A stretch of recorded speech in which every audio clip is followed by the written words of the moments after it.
హరి ఓం. జై శ్రీమన్నారాయణ.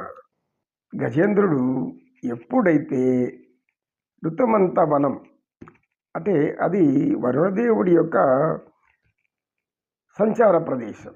అక్కడ చెప్పుకున్నాం కదా, కిన్నెరసానులు, అప్సరసలు, అనేక మంది దేవతాకాంతలు అక్కడ ఉన్నటువంటి ఒక మహా ఉన్నతమైన జలాశయంలో వాళ్ళు స్నానాలు చేసి పవిత్రులై పరమాత్మ సేవకైపోతూ ఉంటారు.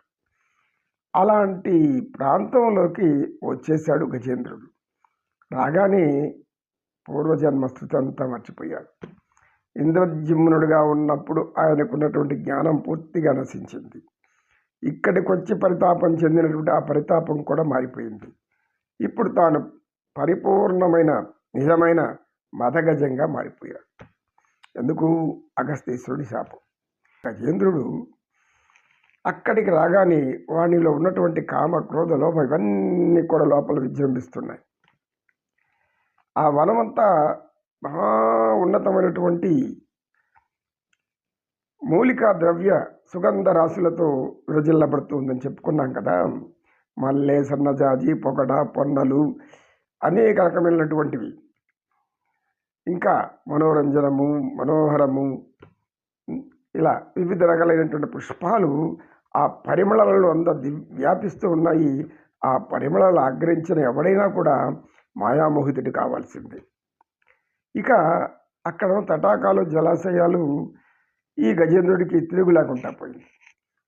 ఆ అరణ్యంలో ఉండేటటువంటి, ఆ వనంలో ఉండేటువంటి సింహాలు, శార్దూలాలు అంటే పులులు, ఇతర అనేక రకాలైన జంతువులు, భయంకరమైనటివి, భీకరమైన జంతువులు అన్నీ కూడా ఈ గజేంద్రుడి ధాటికి భయపడి వణికిపోతున్నాయి. ఇలాంటి సింహాలు, శార్దూల, వృషభాలు, ఈ బెల్లూకాలు అంటే ఎలుగుబంట్లు ఇవన్నీ కూడా గడగడ వణుకుతున్నాయి. అంటే ఇంకా చిన్న చిన్న జంతువుల పరిస్థితి ఏమిటి?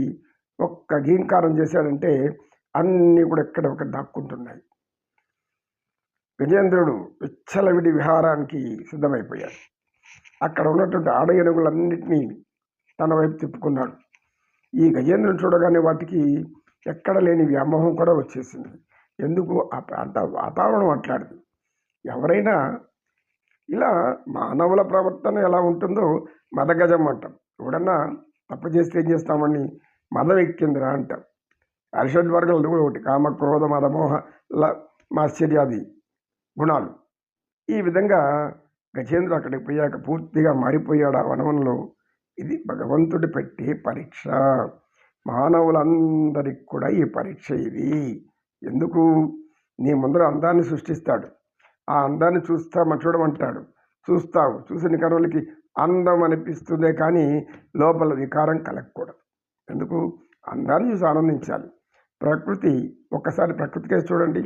చెట్లు వసంతకాలంలో పూలు పూచి రంగురంగుల పూలతో పూస్తుంది. అనేక సువాసనలు, గులాబీలు, ఈ గులాబీలు బాగా వికసిస్తుంది. ఈ యొక్క మనోరంజనాలు, సూర్యకాంతి పువ్వులు, ఇలా అనేకం ప్రకృతి అందంగా వికసించినట్లుంటుంది. భూమి పచ్చగా గడ్డంతా పచ్చటి చీర ధరించినటువంటి ఓ మాతృదేవత భూమాత ఆ ఆనందాన్ని మనకిస్తుంది. ఇలా ఆనందించాలి. ఇలా ప్రకృతిని ఆనందించడమే.